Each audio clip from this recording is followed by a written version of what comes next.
Essa manhã eu quero falar com você a respeito da igreja visível.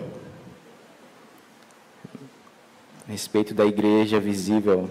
Temos refletido a respeito desse tema de missões mundiais, um tema importante para nós batistas, um tema importante e caro a todos aqueles que acreditam que esse evangelho do qual nós falamos transforma vidas, né? E muitas pessoas estão com a camisa da campanha de que Jesus transforma. E pensando nisso, e pensando em tudo aquilo que temos vivido como igreja, e recordando também um pouco da nossa própria história, de uma igreja que ainda é jovem em termos de idade, 15 anos apenas, mas que já possui a sua própria história, que já possui nesse tempo muitas recordações de vidas que foram e que estão sendo transformadas. Kleber, traz meu celular aí, por favor. Deixar aqui como peso para não ficar... Obrigado, meu irmão. De vidas que estão sendo transformadas, de vida e de pessoas, de famílias que estão recebendo essa mensagem, crendo nessa mensagem, procurando viver essa mensagem. Tudo isso porque há uma igreja visível aqui. Não apenas pelo seu templo, não apenas pelas suas paredes, não apenas pela cor da igreja ou pela placa da igreja, mas porque semanalmente, nesse local, nós estamos aqui para adorar a Deus. Nós estamos aqui para aprender a respeito do nosso Senhor Jesus. Nós temos estado aqui, semana após semana, também às quartas-feiras, no culto de oração, para pregar a respeito dessa palavra que transforma vidas. E em outras ocasiões, o pastor Jefferson nos falou de muitos vizinhos que, por vezes, perguntam, né, quando ele não tem comparecido, né, devido à sua enfermidade, mas graças a Deus em recuperação. Ô pastor, o que aconteceu que as portas estão fechadas, não estou vendo muita movimentação, né? Ou quando recordo o tempo em que estávamos ensaiando e aprendendo sobre canto com a professora Eliane, e alguns vizinhos falavam: olha, eu estou ouvindo um coro bonito aí dentro dessa igreja. Ou quando eram apenas 4 crianças, quando eu cheguei aqui eram 4 crianças ainda, com o meu filho foi 5, e hoje tantas crianças, e às vezes tem muito mais, seja pela manhã, seja à noite. Isso porque há uma igreja visível, há uma igreja que está à luz para que qualquer pessoa possa entrar, para que qualquer pessoa possa sentar, para que qualquer pessoa possa ouvir. E aí você lembra de que a palavra de Deus nos fala que a fé vem exatamente quando nós ouvimos, quando nós estamos aprendendo a respeito de Jesus. E é pensando nisso, em todo esse pequeno contexto, que talvez, se você está chegando agora, ainda é muito novo para conhecer parte dessa história, mas que eu te convido a ficar, a permanecer e conviver conosco nessa igreja que dominicalmente se reúne pela manhã, pela noite, se reúne nos parques, se reúne nas casas, se reúne para orar, se reúne para pregar, se reúne para fazer momentos de comunhão e viver momentos de comunhão. É pensando nisso que trago esse tema. E quero convidar você e aqueles que puderem se colocar de pé para que realizemos a leitura que se encontra na primeira carta do apóstolo Paulo aos Tessalonicenses, no capítulo 2, do versículo 1 ao versículo 13. Quero também saudar os irmãos que estão nas suas casas. Sejam bem-vindos nesse momento da palavra. Aqueles que também assistirão posteriormente, seja bem-vindo também e que Deus te abençoe. Então, 1 Tessalonicenses, capítulo 2, do verso 1 ao verso 13, como segue. Vocês mesmos sabem, irmãos, que a visita que lhes fizemos não foi inútil. Sabem como fomos maltratados e quanto sofremos em Filipos antes de chegarmos aí. E, no entanto, com confiança em nosso Deus, anunciamos a vocês as boas novas de Deus, apesar de grande oposição. Portanto, como veem, não pregamos com a intenção de enganá-los, nem com motivos impuros, nem com artimanhas. Ao invés disso, falamos como mensageiros aprovados por Deus, aos quais foram confiadas as boas novas. Nosso propósito não é agradar as pessoas, mas a Deus, que examina as intenções de nosso coração. Como bem sabem, nunca tentamos conquistá-los com bajulação, e Deus é nossa testemunha de que não agimos motivados pela ganância. Quanto ao reconhecimento humano, nunca o buscamos de vocês, nem de nenhum outro. Ainda que, como apóstolos de Cristo, tivéssemos o direito de fazer certas exigências, agimos como crianças entre vocês, ou melhor, fomos como a mãe que alimenta os filhos e deles cuida. Nós os amamos tanto que compartilhamos com vocês não apenas as boas novas de Deus, mas também a nossa própria vida. Não se lembram, irmãos, de como trabalhamos arduamente entre vocês, noite e dia nos esforçamos para obter o sustento, a fim de não sermos um peso para ninguém, enquanto lhes anunciávamos as boas novas de Deus.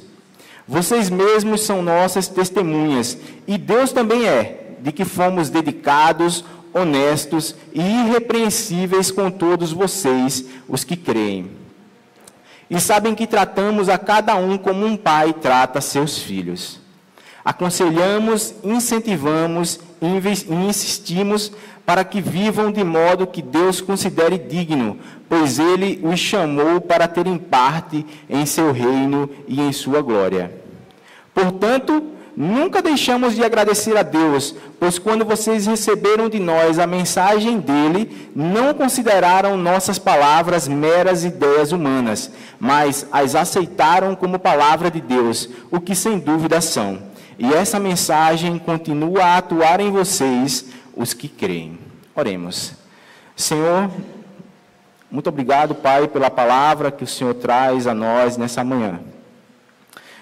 Muito obrigado por esse tempo em que vivemos e podemos refletir a respeito da Tua generosidade e do Teu amor, quando graciosamente Tu espalhou um povo Teu ao redor de todo mundo, anunciando que Jesus, o Teu Filho, é o Salvador, que Jesus, o Teu Filho, é o Senhor de todas as coisas, que Jesus, o Teu Filho, morreu na cruz para nos perdoar os pecados, algo que não poderíamos fazer, Deus.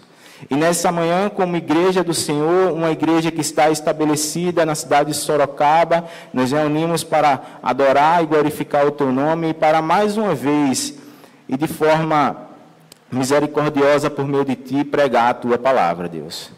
Nos abençoe com essa meditação e que ela possa transformar os corações e a vida daqueles que a ouvirão, Deus.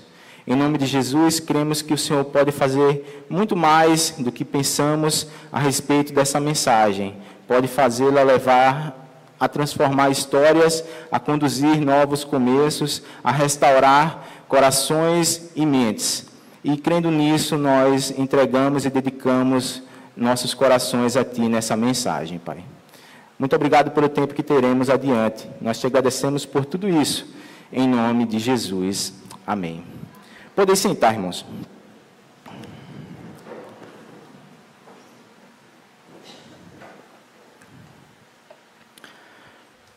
Paulo escreveu 2 cartas à igreja de Tessalônica. Apesar de um período de uma visita curta e que aconteceu quando Paulo, junto com Silas e também com Timóteo, estavam naquilo que ficou conhecido no livro dos Atos dos Apóstolos, na segunda viagem missionária. A cidade de Tessalônica talvez não estivesse exatamente dentro dos planos de Paulo, porque ele tentou ir por outros caminhos, mas foi impedido pelo Espírito Santo.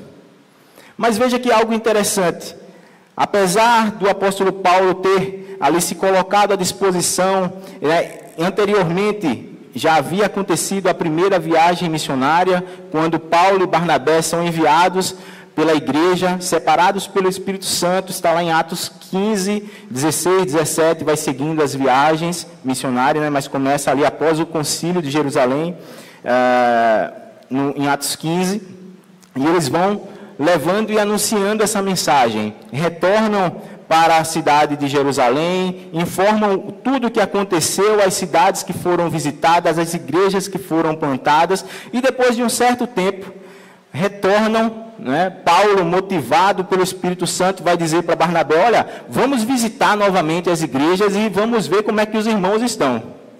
Vamos ver se eles estão precisando de mais alguma coisa. Vamos ver como está a fé deles. Porque com o passar do tempo, a fé pode dar aquela oscilada. Ela pode oscilar tanto para cima como para baixo, de acordo com o que vai acontecendo na nossa vida. E Paulo, motivado ali pelo Espírito Santo, vai dizer, vamos visitar essas igrejas. Mas Paulo e Barnabé acabaram se desentendendo. Inicialmente, na primeira viagem missionária, eles foram Paulo, Barnabé, e foi um assistente, João Marcos. É o mesmo Marcos que escreveu o evangelho que leva seu nome, o Evangelho segundo Marcos. E no meio da viagem, praticamente no início da viagem, ele desistiu. O texto de Lucas não dá o porquê, não explica a motivação, não explica exatamente nada, só diz que João Marcos desistiu de viajar e que retornou para Jerusalém. Na segunda viagem, Barnabé queria levar novamente João Marcos, junto com Paulo, para que eles voltassem às igrejas e verificar como é que elas estavam. Pronto. Está voando tudo aqui, mas é necessário porque está calor. Mas se desentenderam. Se desentenderam, segundo o texto de Lucas, em Atos, se desentenderam de um modo tão grave que se separaram. Mas a missão não deixou de acontecer. Barnabé seguiu com João Marcos, Paulo seguiu com Silas, ou Silvano, dependendo da tradução, você vai encontrar os 2 nomes ou um só. Independente disso, eles seguiram e foram visitar as igrejas. Quando chega na cidade de Listra, Paulo ouve falar a respeito de Timóteo, vai na sua casa, comissiona ele para seguir viagem, e eles vão seguindo pelo caminho, passando por muitas cidades. Toda a região de onde hoje é a Turquia, todas as cidades que estão ali compostas, no texto bíblico, são outros nomes, mas independente exatamente da localização, o que nos importa eles foram anunciando o Evangelho, visitando as igrejas e vendo a condição e se eles estavam precisando de alguma coisa. Mas, naturalmente, como ser humano, Paulo tinha em mente algumas cidades, principalmente os grandes centros. Por quê? Porque nos grandes centros haviam adorações a deuses, adoração ao imperador, e Paulo queria chegar exatamente nesses grandes centros para ali anunciar o Evangelho. No entanto, o Espírito Santo vai orientar, e é tão lindo, tão gracioso ver isso da parte de Deus, que apesar da nossa vontade de viver em missão, é o Espírito Santo quem vai direcionando exatamente aonde cada um de nós temos de estar. E por isso que, em outra ocasião, o apóstolo Paulo vai dizer que, olha, você precisa frutificar aonde você estiver plantado. Você precisa dar fruto aonde Deus está enviando você. Você precisa dar o seu testemunho e viver a sua vida conforme o Evangelho aonde Deus está enviando você. Então, Paulo segue e chega à cidade da Macedônia. Antes de chegar à Macedônia, ele passa pela cidade de Filipos. E depois ele vai enviar uma carta também para essa cidade. A carta do apóstolo Paulo aos Filipenses. Ele passa ali nessa cidade de forma muito interessante. Quando ele chega na cidade, ele vai procurar um local em que ele possa ali refletir, que ele possa ali expor a palavra de Deus, porque a principal mensagem de Paulo é, olha, esse Jesus de quem eu estou falando, ele é o Filho de Deus e ele ressuscitou dos mortos. Essa era a principal mensagem. Paulo discutia sobre muitas coisas, sobre a lei, sobre os princípios judaicos, sobre a respeito do Filho de Deus, mas o grande anúncio de Paulo era, olha, essa mensagem que eu estou falando para vocês é a respeito de Jesus, e que esse Jesus é o Senhor, e esse Senhor é o Filho de Deus. E aqui ele já confrontava de muitas formas a mentalidade de todos aqueles que ouviam, porque havia um Senhor na mentalidade do povo. Esse Senhor era um imperador, não era Jesus. Havia dentro da mentalidade do povo também a ideia de que a salvação, ou tudo aquilo que acontecia com a nossa vida, estava ligado a vários deuses. E quando Paulo anuncia que há um só Senhor, ele está confrontando isso também. Então ele segue essa viagem, chega ali à região da Macedônia, especificamente a cidade de Tessalônica, após passar por vários problemas na cidade de Filipos, inclusive no capítulo 16 de Atos, é onde relata para a gente a respeito do momento em que Paulo e Silas são presos, após pregar a palavra na cidade de Bereia, na cidade de Filipos, e à noite eles começam a louvar. E enquanto eles louvavam, de modo milagroso, as paredes começaram a tremer, as algemas começaram a se romper, tudo começou ali a se abrir. Enquanto eles louvavam, enquanto eles estavam ali presos por causa do Evangelho, Deus agiu de modo milagroso.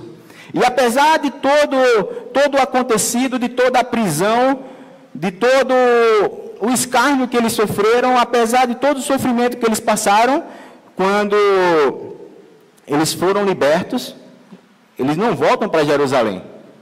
Eles não voltam para Antioquia. Eles vão fazer o quê? Eles vão continuar seguindo a viagem. O que eu quero dizer com todo esse contexto, e era necessário abrir um pouco para inserir a mensagem, que apesar das nossas dificuldades, apesar das crises que passamos como seres humanos, como igreja, porque uma igreja que é composta por seres humanos vai ter crise também, vai ter problemas também, apesar dos desafios que temos, nós continuamos seguindo em frente.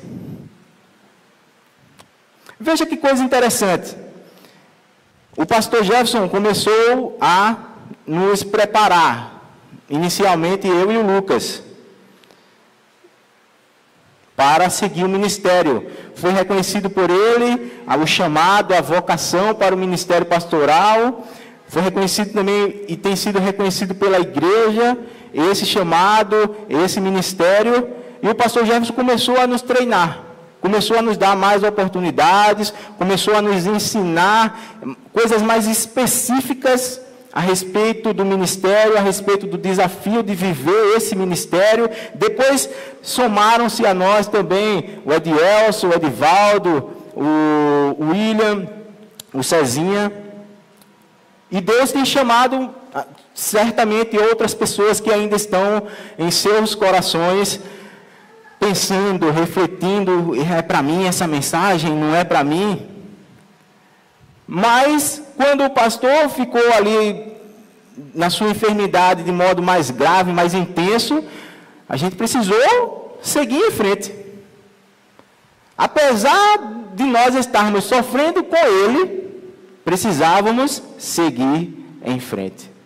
Precisávamos continuar anunciando que Jesus é o Senhor e que Jesus ressuscitou dos mortos e que essa mensagem é que nos traz esperança.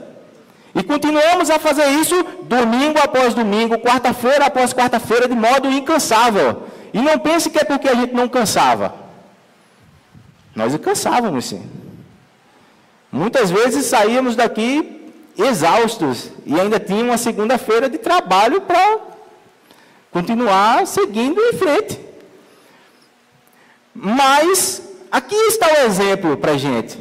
E o próprio pastor também é esse exemplo para a gente. De que, a despeito de todos os desafios, precisamos continuar seguindo em frente. Então, Paulo não retorna para Jerusalém, ele não retorna para casa, ele não retorna para ficar com a igreja, ele não retorna para Antioquia, que é de onde exatamente ele sai, com Barnabé, com Silas, com João Marcos. Ele não retorna, ele segue a sua viagem em frente. Então, uma igreja visível é uma igreja que, apesar de tudo aquilo que pode acontecer, é uma igreja que permanece em missão. É uma igreja que permanece anunciando o Evangelho, é uma igreja que permanece pregando de modo fiel, na tentativa de ser cada vez mais fiel a Deus, a palavra do nosso Senhor Jesus.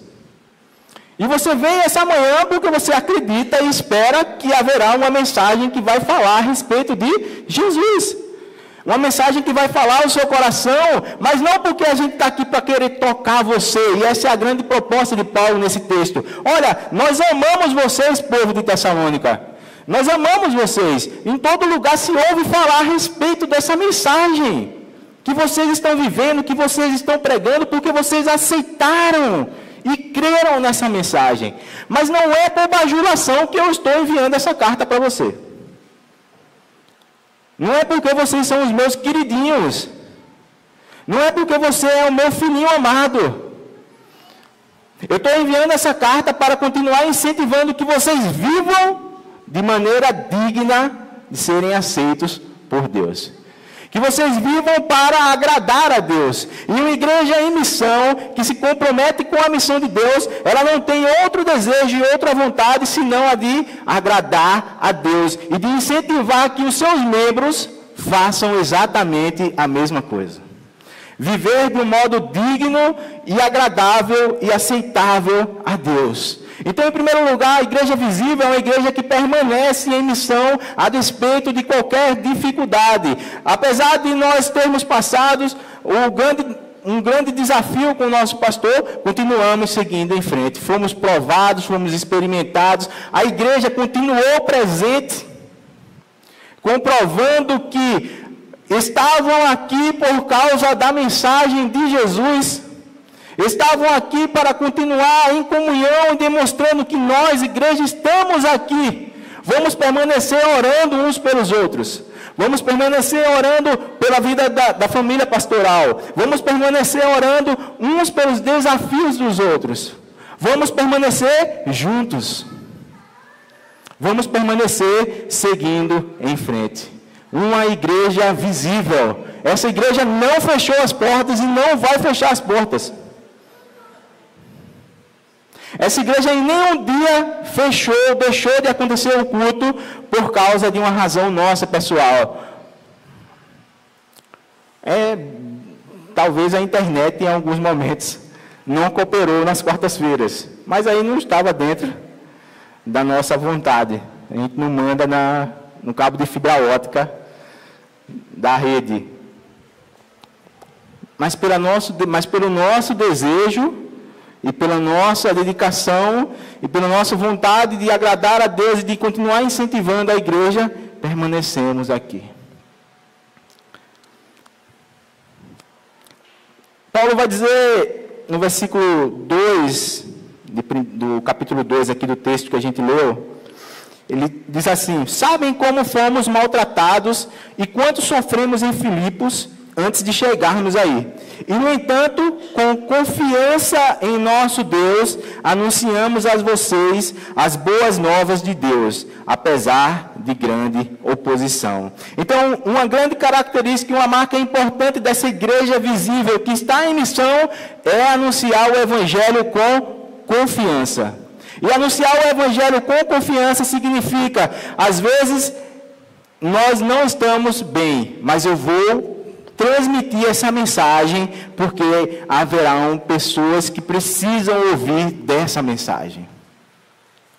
Às vezes, nós chegamos cansados, mas vamos continuar pregando essa mensagem com confiança.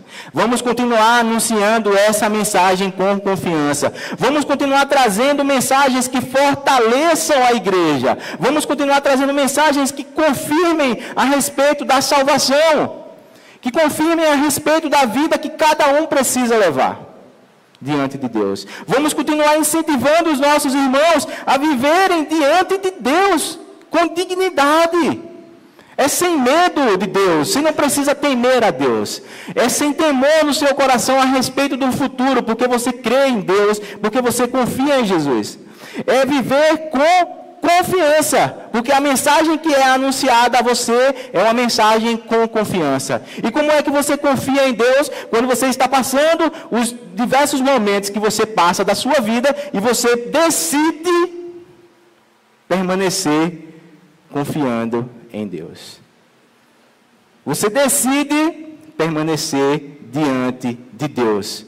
Você não volta atrás, você não recua. Você permanece. E confiança é uma decisão. Você pode decidir diferente. E haverão outras consequências. Como permanecer confiando também traz as suas próprias consequências. Porque não foi pelo fato de que Paulo seguiu em frente que tudo ficou perfeito. Muito pelo contrário. Haveriam outros desafios ainda maiores pela frente. Haveria um naufrágio, eles ficariam à deriva no mar por vários dias, haveria ainda todo um interrogatório diante do imperador em Roma, haveria ainda todo um sofrimento para acontecer. E você não sabe o que espera lá na frente. Então, o que é mais sábio? O que é mais sábio não, o que é sábio a se fazer? Permanecer confiando hoje. Crendo que hoje Deus vai lhe prover o que você precisa. Essa é a mensagem que você escuta com confiança. E você precisa viver essa mensagem em confiança também. Então, uma igreja visível é uma igreja que permanece, que está em missão. Por estar em missão, essa igreja anuncia o Evangelho com confiança. Porque os mensageiros dessa mensagem são aprovados por Deus. Como mensageiros aprovados por Deus, nós pregamos essa mensagem, diz o apóstolo Paulo. Como mensageiros que estamos aqui à disposição para servir a Deus, e quem confirma o ministério de cada pessoa é Deus, a igreja reconhece esse trabalho e reconhece a mão de Deus sobre a vida dos ministros. Essa mensagem é pregada por pessoas aprovadas por Deus. E você pode, hoje está aí disponível para qualquer pessoa consultar a respeito da vida de qualquer outro.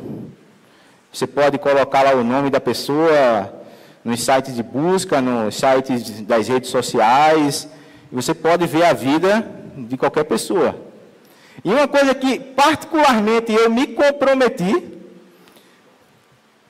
há algum tempo já, é que quem quiser saber o que eu penso, o que eu falo, o que eu escrevo, venha na igreja, porque eu estou falando para todas as pessoas que estão lá. O que eu quero dizer com isso? Transparência. O que eu penso é exatamente isso que eu falo. E o que eu falo é exatamente também o que eu procuro viver.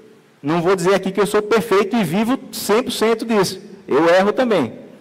Eu sou pecador também. Eu falho também.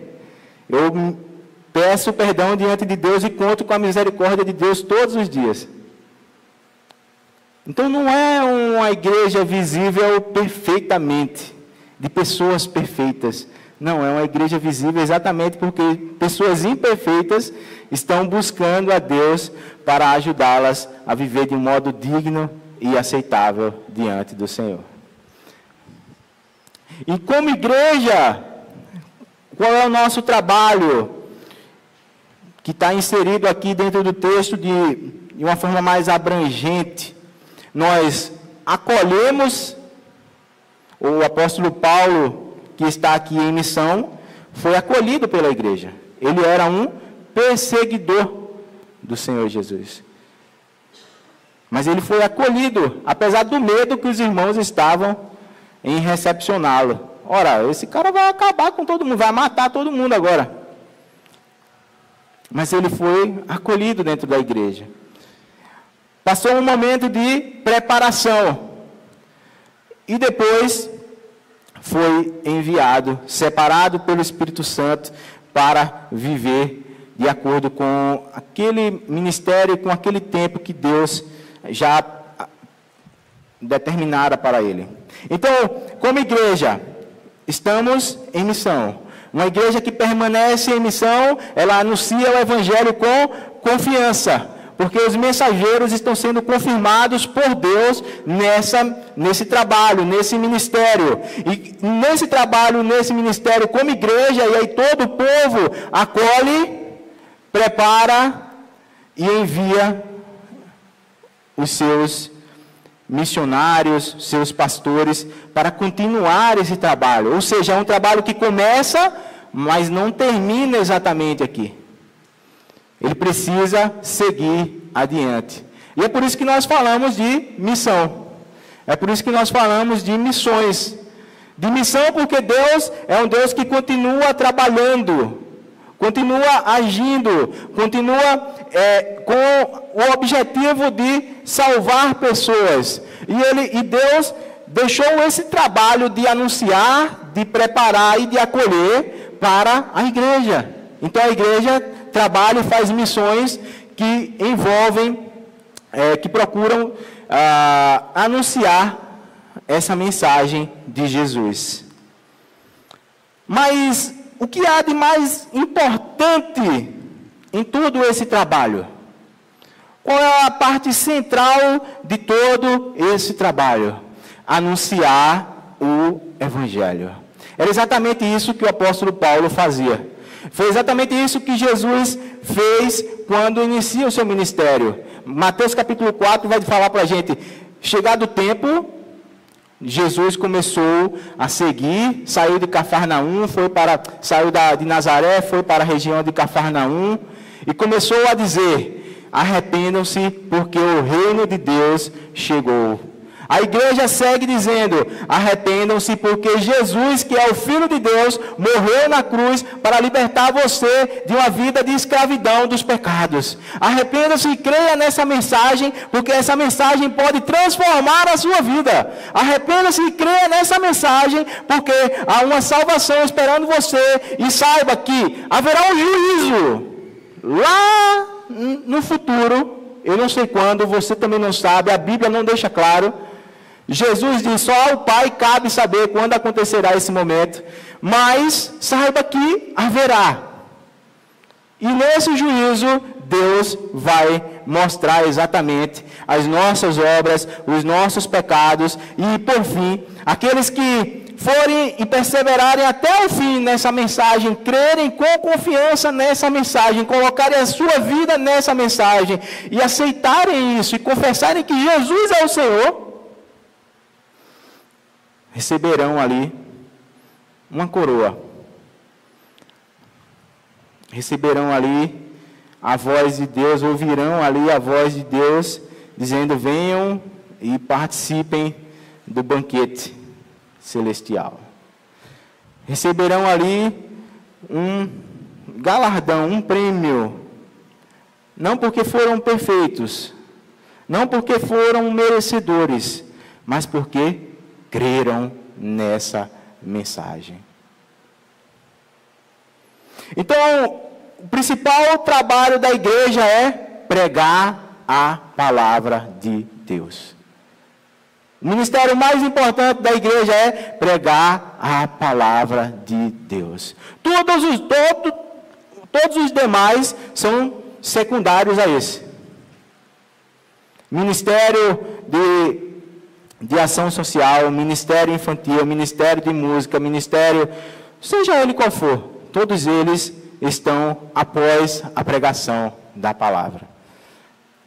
E Paulo vai pregar essa palavra ao povo de Tessalônica de forma tão intensa, apesar do curto tempo. Ele passou 3 semanas, provavelmente, ali naquela cidade. Mas dentro de 3 semanas, na carta que ele escreve, ele vai dizer: nós amamos vocês tão intensamente que compartilhamos não apenas o Evangelho, mas também a nossa própria vida.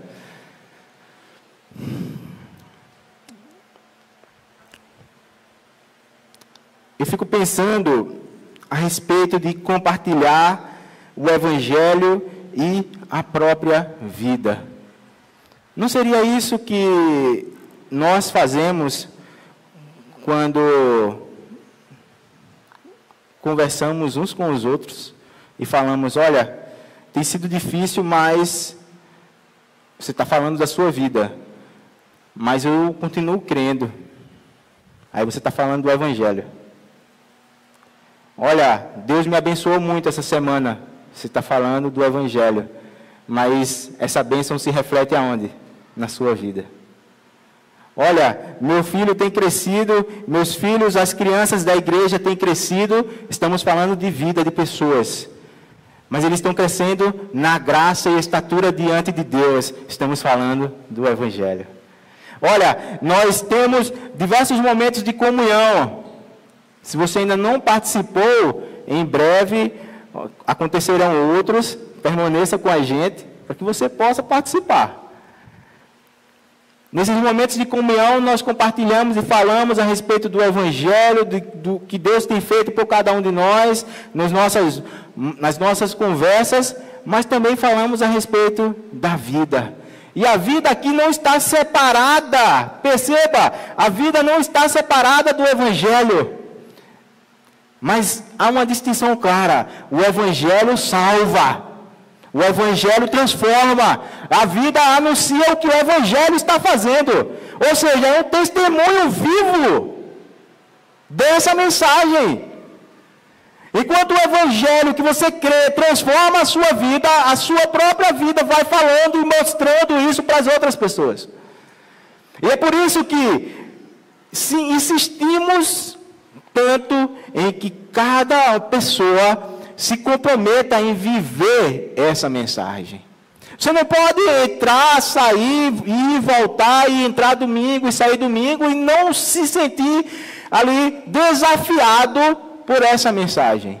Se sentir desafiado e pensar no futuro da sua família, pensar no contexto da sua família e dizer: eu preciso me comprometer mais em orar por essa família, em orar pelo crescimento do meu filho, em orar pelo desenvolvimento da minha esposa, em orar pelo desenvolvimento, pela melhoria do meu casamento, porque tem coisas que não estão dando certo, e tem coisas que não dão certo mesmo. E precisamos ali repensar, precisamos ali refletir como é que o Evangelho faz sentido nesse momento da minha vida. Como é que o Evangelho, como o Evangelho responde e pode transformar essa situação específica da minha família? Então, o Evangelho transforma. Anunciamos esse Evangelho que transforma ao mesmo tempo em que vivemos. E Paulo vai explicar isso, e eu estou caminhando para concluir. Paulo vai explicar isso de uma forma muito linda, dizendo que, olha, nós tratamos vocês e acolhemos vocês como uma mãe trata os seus filhos, como um pai trata os seus filhos. Paulo apresenta isso num contexto de amor, de serviço humilde, abnegado em prol do outro. Tratar como um pai, tratar como uma mãe. E nos Salmos está escrito que ainda que o meu pai ou minha mãe me esqueça, Deus não se esquecerá de mim. Uma igreja visível é uma igreja que está em missão, que permanece em missão, apesar de todos os desafios que ela possa vir a enfrentar. É uma igreja que anuncia o Evangelho com confiança, porque os mensageiros são aprovados por Deus. É uma igreja que a pregação é o momento principal do culto, porque é por meio da pregação que anunciamos a Jesus, o Filho de Deus, que morreu por nós e por nossos pecados, um ato que não poderíamos fazer, mas pela sua morte e pela sua ressurreição temos esperança. Mas também acolhemos, preparamos, enviamos pessoas. Quando não podemos enviar, fazemos exatamente tudo isso que temos feito nesse tempo de missões. Fazemos trabalhos, incentivamos os irmãos a cooperarem para que possamos participar do trabalho que Deus está realizando no mundo. Temos missionários espalhados pelo Brasil, que são apoiados pela igreja em Belo Horizonte, no Maranhão. Então é uma igreja visível, não apenas nesse bairro, mas em outras cercanias, em outras localidades. Por quê? Porque é um trabalho que é feito arduamente. Não é com o interesse de bajulação, não é com o interesse de denegrir a imagem de outras igrejas, não é com o interesse de, não sei, de dar esperanças daquilo que nós não cremos. Não é por isso. É porque nós cremos e anunciamos a Jesus. Cremos e anunciamos uma mensagem com confiança, com dedicação, com honestidade e de forma irrepreensível, buscando agradar a Deus em tudo aquilo que fazemos. E aí, nós anunciamos o Evangelho à medida que vivemos. E vivemos o Evangelho à medida que anunciamos. Eu oro, e essa tem sido minha constante reflexão, meditação e oração, que Deus desafie você, desafie cada um de nós a se comprometer cada vez mais com essa mensagem. Por que se comprometer cada vez mais? Pela necessidade que nós temos de anunciar mais esse Evangelho. Nós podemos fazer muito mais do que já é feito, mas para isso precisamos ter mais pessoas. E como podemos ter mais pessoas? Anunciando esse Evangelho. Para isso precisamos ter mais comprometimento, precisamos de mais recursos. E você pode se comprometer com isso de muitas formas. Anunciando, vivendo, testemunhando, procurando viver em fidelidade a essa palavra. Talvez dentro da sua possibilidade, dos seus recursos também. Há muitas maneiras que podemos servir a Deus. O que nós precisamos é estar à disposição, colocar o nosso coração, se empenhar e pensar aonde podem estar precisando de ajuda e como eu posso servir. Precisamos seguir em frente. Essa é uma igreja visível. Estamos aqui em Sorocaba, nesse bairro, nessa rua, para continuar anunciando essa mensagem de que Jesus é que transforma as nossas vidas. Amém?